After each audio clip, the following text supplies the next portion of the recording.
Hello everyone, how are you? I am your teacher. You can call me Mr. Rumi. I will answer some important questions which will be very helpful for you. So I welcome you on my channel Class Beta where we will be discussing question. How to convert 750 mm Hg to ATM?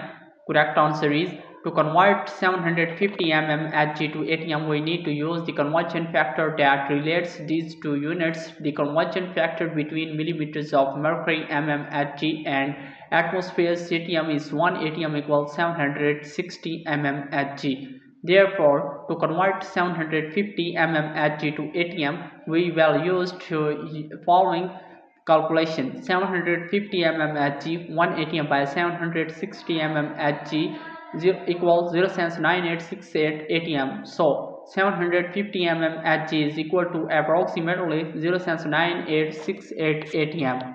So that was our today's correct answer to question. If you have any other question, please let me know in the comment section. I will be answering your question soon. Thanks for watching the video. Be sure to like, share and subscribe our channel. See you in the next question. Bye bye.